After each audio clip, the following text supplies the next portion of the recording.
नमस्कार, वास्तु लिविंग में आप सभी दर्शकों का बहुत बहुत स्वागत। मैं हूं विकास नांगिया।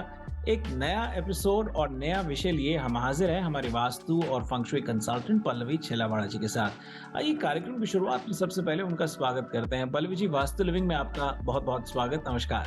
शुक्रिया, बहुत-बहुत शुक्रिया। देखिए, हम सब ने सफलता की सीढ़ी के बारे में तो ज़रूर सुना है, लेकिन क्या सीढ़ियाँ हमारे जीवन में कोई वास्तु दोष भी लेकर के आ सकती हैं या उनसे हमें कोई लाभ भी हो सकता है? ये बहुत कम लोग जानते हैं। इसी को एक विषय अनुसार रखते हुए आज हम आपसे बातचीत करेंगे स्टेयरकेस एंड वास्तु विषय पर। क्या कहेंगे हमारे आज के विषय के बारे में?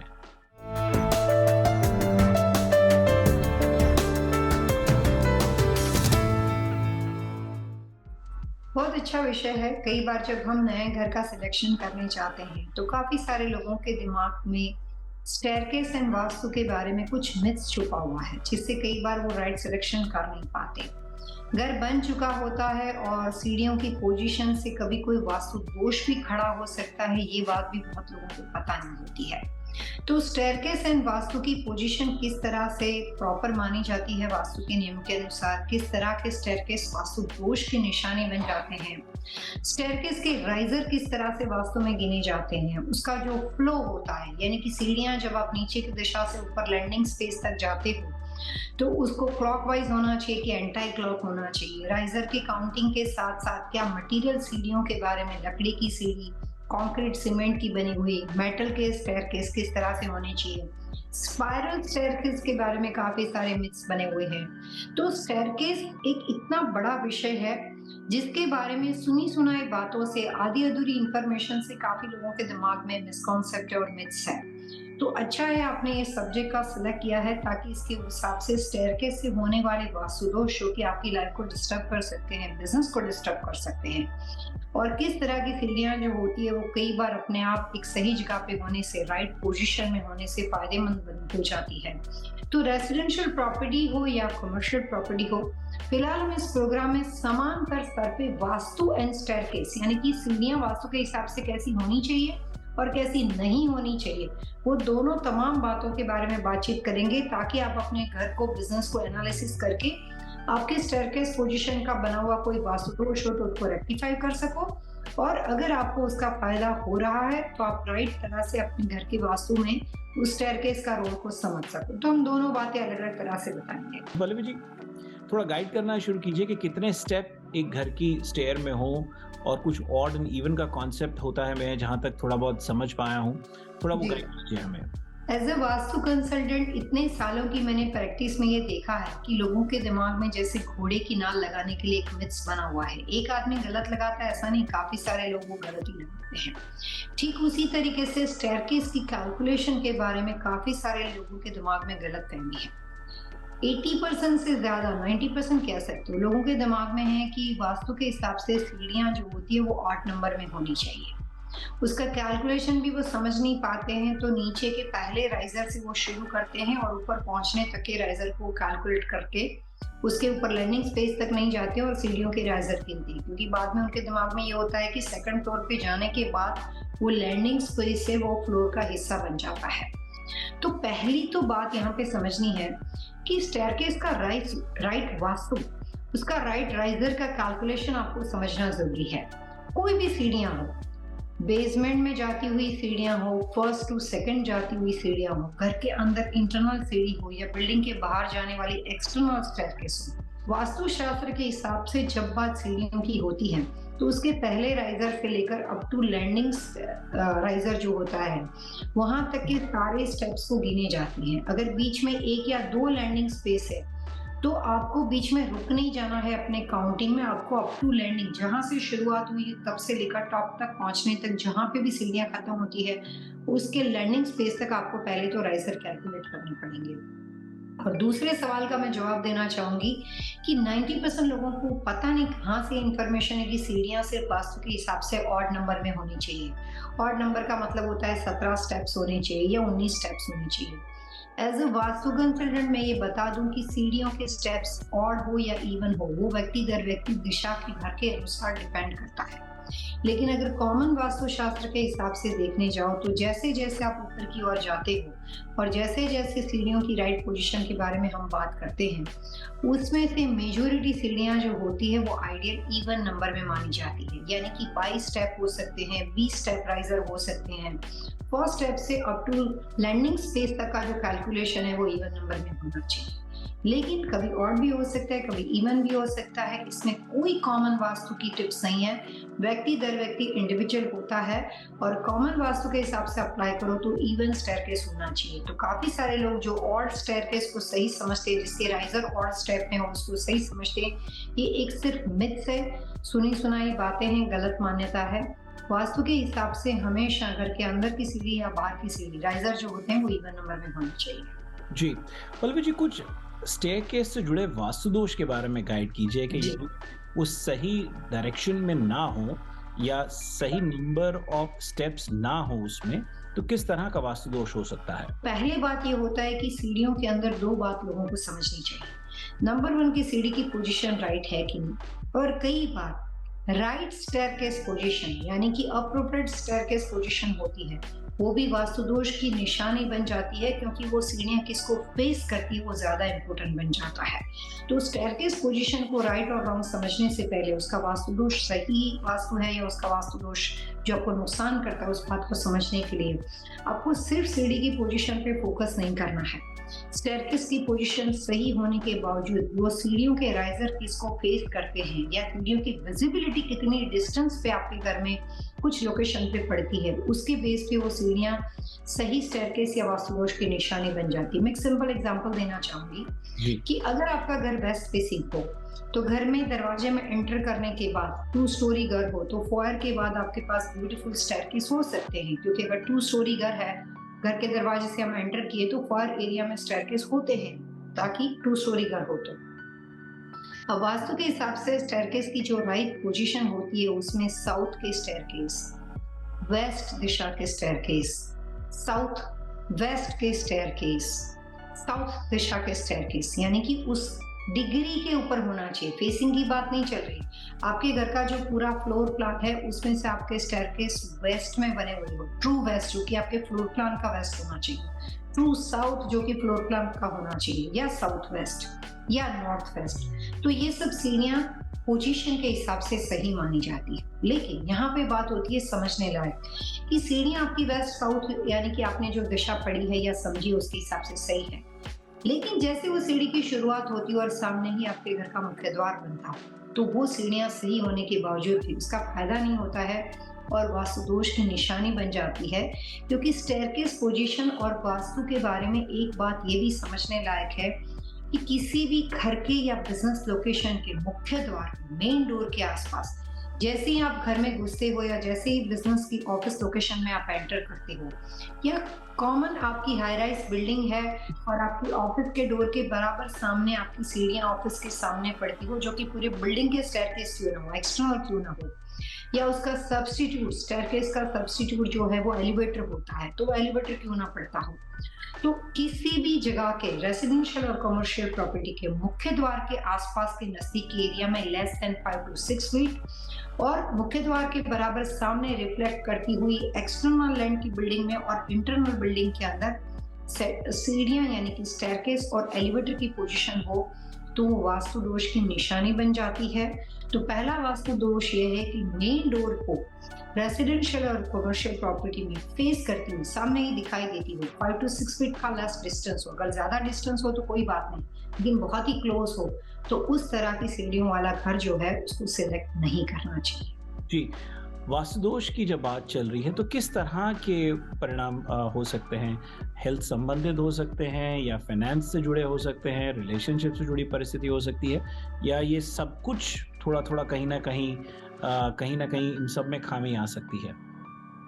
ऑल ओवर उस प्रॉपर्टी का मुखिया किसी भी दिशा के साथ बिलोंग करता हो लेकिन उसका कोई काम स्मूथली नहीं जाता। जैसे सीढ़ियां जो होती है वो काम एयर सर्कुलेशन, काम मतलब रुक-रुक के, अटक-अटक के होते हैं। हर चीज में उसको ऑब्स्टिकल आएंगे, हर चीज में, चाहे वो बात घर में फैमिली के साथ हो, या बात बिजनेस की हो, सोशल, पर्सनल, फैमिली लाइफ, हर चीज में उसको रुकावट आती है। जैसे आप सिंपल कहीं पे भी खाना खाने की कोशिश करते हो और वही टाइम के आपके मुंह के सामने कोई एक बड़ा सा ऑब्स्टिकल खड़ा हो जाता है या कोई हाथ रख देता है, तो आपको खाने के लिए मुश्किल हो जाएगी। ना आप इधर से खा सकते हो, ना आप नीचे से खा सकते हो, आपको पूरी कंप्लीटली स्पेस चाहिए।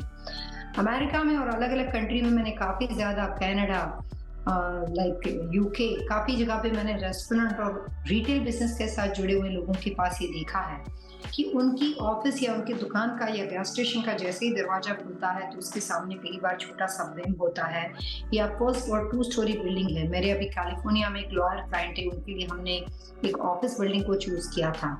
तो ऑफिस बिल्डिंग के लिए उन्होंने मुझे 3-4 चीजें दी थी, उसमें से मैंने 3 ऑप्शन निकाल दी और एक प्रॉपर्टी को सिलेक्ट किया। तो आदमी क्यूरियस होता है कि भैया ये 3 क्यों निकाल दिया, क्योंकि मेरे घर के नजदीक था तो मेरे को यहाँ पे ऑफिस सिलेक्ट करना आसान था। तो मैंने उनको यही कहा कि आप फर्स्ट फ्लोर से जब सेकंड फ्लोर पे जाते हो और जो ऑफिस आपका बना हुआ है उसका जैसे डोर खुलेगा सामने सीढ़ियां आएंगी, तो दरवाजे के सामने अगर पड़ती हुई एक्सटर्नल बिल्डिंग की सीढ़ियां हो या घर के अंदर बनती हुई इंटरनल सीढ़ियां हो, वो मेन डोर जो होता है वो सोर्स ऑफ पॉजिटिव एनर्जी होती है। आपकी प्रॉपर्टी में मैक्सिमम एनर्जी यानी कि हवा, यानी कि ची, यानी कि जो पॉजिटिव ऊर्जा होती है उसका सोर्स आपका मेन डोर होता है। तो अगर वहां पे कोई भी ऑब्स्टिकल होता है या वहां पे कोई भी हैवी रुकावट होती है, कंस्ट्रक्शन स्ट्रक्चर का सबसे हैवी पार्ट बीम, कॉलम और स्टेयरकेस होते हैं, तो वहां पे कोई भी रुकावट होती है वो हमेशा पॉजिटिव एनर्जी को ब्लॉक करती है और जिसकी वजह से उस ऑल ओवर घर में रहने वाले, बिजनेस को चलाने वाले, रिटेल होलसेल बिजनेस के लोगों को हर तरह से अपने बिजनेस में परेशानी आती है, जिसमें एक चीज बात पे नहीं रुकती कि आपको सिर्फ हेल्थ इशू हो गई या सिर्फ फाइनेंशियल इशू हो, बट वो हर तरह से उनकी लाइफ में हर्डल क्रिएट करते हैं और आपका स्ट्रगल जो होता है वो बढ़ा देती है। तो अगर शुरू से मौका मिले तो कोशिश करनी चाहिए कि इस तरह के स्टेयरकेस को हमेशा अवॉइड किया जाए। एक छोटा सा ब्रेक लेते हैं, ब्रेक के बाद इसको और विस्तार पूर्वक अच्छे तरीके से आपसे समझेंगे। Will be right back after these messages.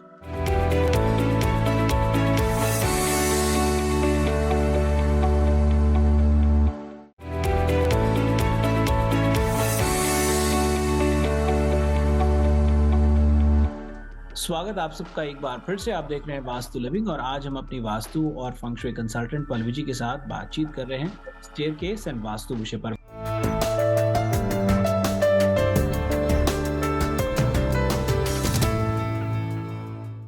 Pallavi ji, कार्यक्रम में आपका एक बार फिर से स्वागत।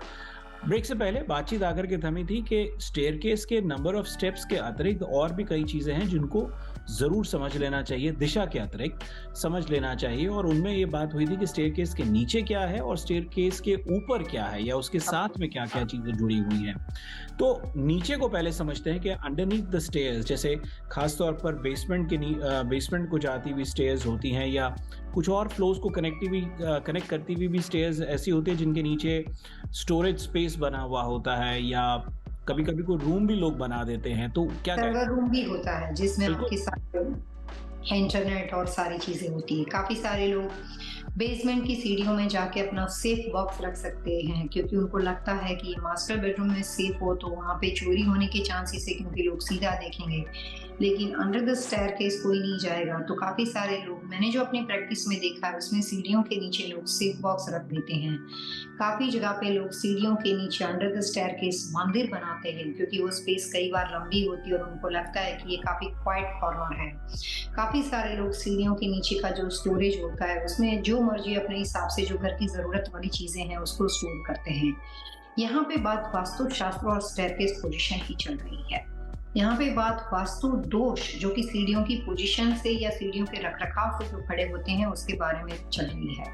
मैं आपको कुछ छोटी छोटी टिप्स देना चाहूंगी कि सीढ़ियों को बदलना आपके लिए मुमकिन ना सही।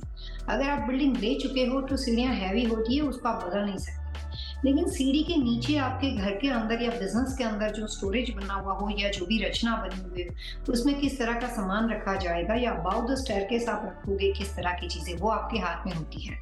काफी सारे लोग सीढ़ियों को डेकोर करने के लिए जब हम सीढ़ियां चढ़ के ऊपर जाते हैं तो राइट और लेफ्ट कॉर्नर में अपनी फैमिली के पिक्चर्स लगाते हैं। एक ट्रेंड बना हुआ है। बच्चा छोटा होता है तब से लेकर बड़ा हो जाता है तब तक की कुछ तस्वीरें उसकी बढ़ती हुई लगाते हैं। भगवान की तस्वीर लगाते हैं, कृष्ण भगवान की या उनके चरित्र की जो भगवान ने अलग अलग तरह की लीलाएं की थी, तो अलग अलग तरह का डेकोर लोग लगाते हैं जो कि सीढ़ियों का डेकोर ही माना जाता है। तो यहाँ पे खुल के मैं आपको छोटी-छोटी बात बताऊँगी। सबसे पहले वास्तु कंसल्टेंट के हिसाब से मैं कहना चाहूँगी कि वास्तु के हिसाब से कोई भी तरह के स्टेयरकेस के नीचे, अंडर द स्टेयरकेस कोई भी वाटर एलिमेंट का स्टोरेज नहीं करना चाहिए। वास्तु शास्त्र के हिसाब से सीढ़ियाँ जो होती है वो हैवी कंस्ट्रक्शन स्ट्रक्चर के अंदर का हिस्सा मानी जाती है।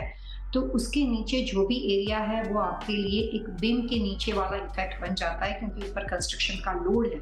सीढ़ियाँ खुद ही कंस्ट्रक्शन का लोड है, वो पहले फ्लोर से सेकंड फ्लोर तक जाने का जरिया है और उसको जोड़ के रखती है। तो ग्रेविटेशनल फोर्स वहाँ पे बढ़ता है, वो कंस्ट्रक्शन का लोड है, उसका सेम इफेक्ट बीम कॉलम की तरह माना जाता है।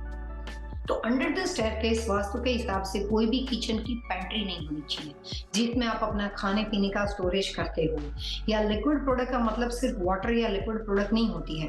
लेकिन अगर आपने वहां पे अपना वाइन कूलर बना रखा है या वाइन का लिक्विड बना हुआ है, या आपके पास कोई ऐसे फ्रेश केचप, टोमेटो या इस तरह के एक्स्ट्रा स्टोरेज ला के आपने रखी है, क्लीनिंग एसेसरीज यानी कि आपका अपना डिश वॉशर या अपने जो आपका वॉशिंग मशीन होता है उसका अगर आपने लिक्विड रखा हुआ है, सो कोशिश करनी चाहिए कि एनी काइंड ऑफ लिक्विड कोई भी तरह का हो, आपके बिजनेस का कोई ऐसा प्रोडक्ट हो जो लिक्विड फॉर्मेट में और आपने अपने किचन के एरिया के या अपने स्टेयरकेस की चीजों के जो पेंट्री एरिया के अंदर आपने सेव किया हो। तो वास्तु कंसल्टेंट होने के नाते सीढ़ियों के नीचे मैं सिर्फ एक ही स्टेटमेंट देना चाहूंगी कि आपको हर तरह try to avoid any kind of liquid storage, वो आप नहीं रख सकते हो और वो आपको फाइनेंशियल लॉस की निशानी है। पहले जो कॉन्सेप्ट था जिससे घर के फ्रंट से सीढ़ी जाती थी और आपके फैमिली रूम से लेकर किचन तक उतरती, जिसको आप सर्विस स्टेयरकेस बोलते थे, धीरे धीरे 2019 के बाद वो कॉन्सेप्ट निकल रहा है। अब टू स्टेयरकेस का कॉन्सेप्ट ही चला गया, या तो लोग घर में एलिवेटर लगाते हैं या सिंगल स्टेयरकेस होता है। लेकिन आज भी स्पेशल बजट के घर, मेंशन वाले घर होते हैं, उसमें से 2 स्टोरी स्टेयरकेस आते हैं। तो काफी सारे लोग मुझे सवाल करते हैं कि पल्लवी अगर 2 साइड से सीढ़ियां बनाएंगे, मैं आपको पूछती हूँ कि जब आप 2 साइड से सीढ़ियां बनाओगे तो ऑब्वियसली आपकी एक सीढ़ी राइट वे से होगी, दूसरी सीढ़ी गलत हो जाएगी। तो कहते हैं कि वास्तु शास्त्र के अनुसार वास्तु में सिर्फ क्लॉकवाइज स्टेयरकेस को सही माना जाता है। तो 2 स्टेयरकेस तो क्लॉक और एंटी क्लॉक दोनों हो जाएंगे। तो इस तरह को आप कैसे फिक्स करते हो, ये भी तरह के क्वेश्चन सीढ़ियों के बारे में आते हैं। तो ये मैं आपको डेफिनेटली बताना चाहूंगी कि 2 स्टोरी स्टेयरकेस वास्तु में डिजाइन किए जाते हैं और वो आप अपने पर्पज से, अपने उपयोग से उसको सही कर सकते हो। तो सीढ़ियों के बारे में राइजर, सीढ़ियों के डेकोरेशन और सीढ़ियों के ऊपर का डेकोरेशन वास्तु में उतना ही इम्पोर्टेंट हो जाता है सीढ़ी को राइट पोजीशन पे रखने के बाद। जी। और पल्लवी जी, जो कुछ स्पाइरल स्टेयरकेसेस भी देखने को मिलती हैं, उसके बारे में क्या कहेंगे? जैसे मैंने कहा कि 2 स्टेयरकेस आपके राइट कैसे बनेंगे, तो वो उपयोग से बनते हैं। तो उसका उपयोग कैसे किया जाता है, मैंने कैलिफोर्निया में, बेवर्ली हिल पे, मैलिबू बीच पे काफी ऐसे बड़े बड़े मेंशन डिजाइन किए जिसमें 2 स्टेयरकेस आते हैं। तो उस कंडीशन में जैसे आप घर में प्रवेश करते हो और जो आपकी राइट दिशा की क्लॉकवाइज स्टेयरकेस होती है वहां से लोग हमेशा आना शुरू करते हैं, और जो एंटी क्लॉक स्टेयरकेस होती है वहां से उतरना शुरू करते हैं। तो पूरा फ्लो आपका क्लॉकवाइज बन जाता है। और जो स्पाइरल स्टेयरकेस होती है उसमें वास्तु में रूल्स ये माने जाते हैं कि अगर आपके घर में inside the house and outside अगर आप उसको क्लॉकवाइज बिठा सको, उस तरह की व्यवस्था वेस्ट यानी कि घर के फ्लोर प्लान की पश्चिम दिशा में हो, इनसाइड आउटसाइड कहीं भी हो सकता है, रेसिडेंशियल कमर्शियल प्रॉपर्टी कहीं भी हो सकती है, और नॉर्थ वेस्ट यानी कि वायव्य दिशा में हो, तो ये दोनों दिशा के अंदर आप स्पाइरल स्टेयरकेस को डेफिनेटली यूज कर सकते हो। अभी जो नया कंस्ट्रक्शन बन रहा है, अभी मैं सवाना में एक घर बना रही हूँ, काफी स्पेशल बजट के घर है, 2 घर बना रही हूँ, लेकिन एक घर में हमने स्पाइरल स्टेयरकेस रखा है। तो उनका पति पत्नी का जो मास्टर बेडरूम है उसके बाहर ब्यूटीफुल डेक है, बैकयार्ड काफी अच्छा डिजाइन किया गया है। तो उस डेक से उनको अगर सीधा अपने बैकयार्ड में आना हो तो वहां पे हमने आउटसाइड स्पाइरल स्टेयरकेस को रखा है, ताकि उनको पूरे घर के फ्रंट तक आकर फिर अपने बैकयार्ड को यूज नहीं करना पड़े। डेक में बैठे वहीं से वो सीधे अपने बैकयार्ड के अंदर स्पाइरल स्टेयरकेस को यूज करके अपने बैकयार्ड में चले गए, ऐसी व्यवस्था की है। तो स्पाइरल स्टेयरकेस वास्तु में अलाउड है अगर वहां पे उसको लगाने की दिशा, उसको इंस्टॉल करने की दिशा, उसको बनाने की दिशा वेस्ट यानी कि पश्चिम पड़ती हो, नॉर्थ वेस्ट पड़ती हो। और स्पाइरल स्टेयरकेस को जब लगाते हैं तो उसमें कंसल्टेंट आपके लिए एक डिग्री डिसाइड करता है, क्योंकि उसमें तो एक मेटल का रोड होता है और उसके गोल गोल घूमते हुए स्पाइरल स्टेयरकेस आते हैं। तो क्लॉकवाइज अगर आप बना सको, उस तरह की व्यवस्था हो, तो वास्तु में इस तरह के स्पाइरल स्टेयरकेस अलाउड है। उसके अलावा हर पोजीशन, हर डायरेक्शन और हर डिग्री के स्पाइरल स्टेयरकेस से जो कि वेस्ट और नॉर्थ वेस्ट के अलावा हो वो वास्तु दोष की निशानी बन जाता है। और स्पाइरल स्टेयरकेस माना जाता है कि अगर नॉर्थ ईस्ट में हो, जहाँ पे वास्तु पुरुष का सर यानी कि भगवान के मंदिर की पूजा की दिशा आती हो, वहां पे स्पाइरल स्टेयरकेस हो, तो उस घर में रहने वाले मुखिया को हमेशा मानसिक तौर पे बहुत ज़्यादा परेशानी होती है और उनको ज़्यादातर ब्रेन और हेल्थ रिलेटेड इश्यू जो होते हैं वो बने रहते हैं। सो स्पाइरल स्टेयरकेस कई बार एक्सीडेंट की वजह बन जाती है और नॉर्थ ईस्ट के स्पाइरल स्टेयरकेस का वास्तु में बहुत ज़्यादा नेगेटिव इफेक्ट माना जाता है। जितना नॉर्थ ईस्ट के टॉयलेट बाथरूम का नेगेटिव इफेक्ट है, इक्वली उतना ही नॉर्थ ईस्ट कॉर्नर में बने हुए स्पाइरल स्टेयरकेस को वास्तु नेगेटिविटी की निशानी मानता है और वो उस घर में रहने वाले मुखिया के हेल्थ और कंसंट्रेशन, ब्रेन, सेपरेशन, बहुत सारी चीज़ों के काफ़ी सारे नुकसान उसके साथ जुड़े उसकी वजह बन जाता है। जी। पल्लवी जी, एक छोटा-सा ब्रेक लेते हैं। बहुत सारी अच्छी बातें, बहुत सारी ज्ञानवर्धक चीज़ें आपने हमें बताई। एक छोटे से ब्रेक के बाद पहले आपसे जानेंगे टिप ऑफ द वीक और फिर आज के विषय को आगे बढ़ाएँगे। बहुत जल्द हाज़िर होंगे हम।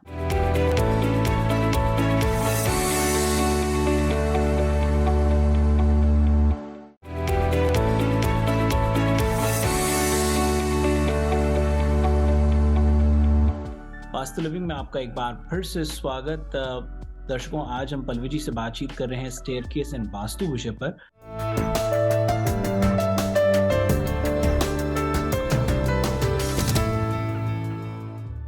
पल्लवी जी, इससे पहले कि आज के विषय को आगे बढ़ाएं, पहले आपसे जान लेते हैं tip of the week.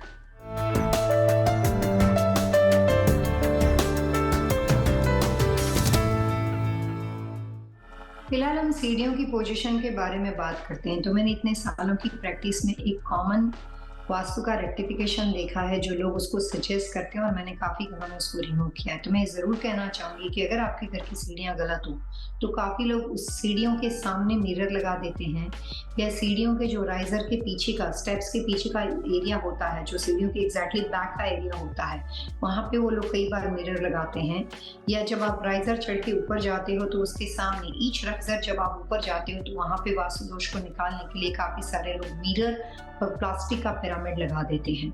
As a vastu consultant होने के नाते मैंने अपनी प्रैक्टिस के दौरान जो चीज़ें सीखी हैं और जो मैंने रेक्टिफिकेशन किया है उससे मैं आपके साथ अपना अनुभव शेयर करना चाहूँगी कि किसी भी तरह के स्टेयर का वास्तु दोष घर में, रेसिडेंशियल और कमर्शियल प्रॉपर्टी में क्यों ना हो, रेक्टिफिकेशन तौर पे कभी भी मिरर का इस्तेमाल नहीं करना चाहिए क्योंकि मिरर के अंदर होने वाला जो रिफ्लेक्शन होता है वो चीज़ों को ब्रॉड बना देता है, बढ़ा देता है।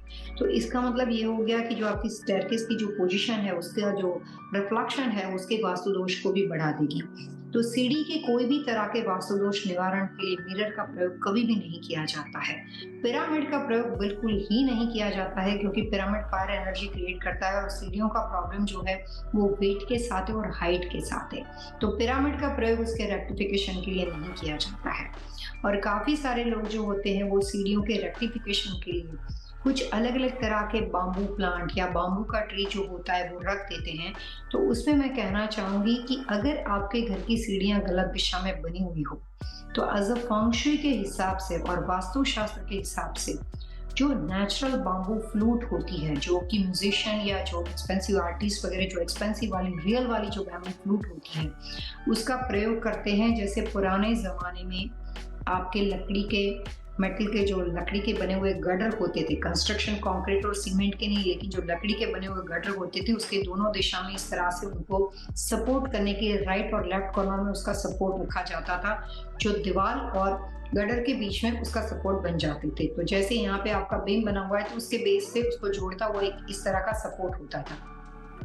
तो बैम्बू फ्लूट का उपयोग आप कर सकती हो अगर सीढ़ियों की राइजर पीछे से ओपन हो, बंद सीढ़ी होती है और राइजर ओपन हो वैसी होती है। तो वास्तु दोष निवारण के लिए आप बैम्बू फ्लूट का उपयोग कर सकते हो। लेकिन ये जो इतनी पॉपुलर बात है वो बाहर तक जाते जाते ऐसी हो गई कि लोग कई बार डुप्लीकेट या गलत बैम्बू की बनी हुई यानी कि जो रियल बैम्बू नहीं होता इस तरह की फ्लूट का इस्तेमाल करते हैं और वो भी सही नहीं माना जाता। रियल जो बैम्बू फ्लूट की उसका प्रयोग कर सकते हो और वो सिर्फ वो लोग कर सकते हैं जिनके राइजर ओपन होते हैं। पल्लवी जी, वास्तु लिविंग के आज के एपिसोड को यहीं संपन्न करते हैं। दर्शकों, यदि आज के विषय से संबंधित आपके मन में कोई सवाल हो, कोई सुझाव हो, आप चाहते हैं कि हम पल्लवी जी से किसी खास विषय पर बातचीत करें तो आप हमें लिख सकते हैं vastu@tvasia.usa.com पर। और यदि आप पल्लवी जी से संपर्क करना चाहते हैं तो सरल आसान तरीका है pallavichelawada.com। अगले अंक तक के लिए पल्लवी जी आइए दर्शकों से मिलकर के आज्ञा लेते हैं। विश यू ऑल हैप्पी वास्तव।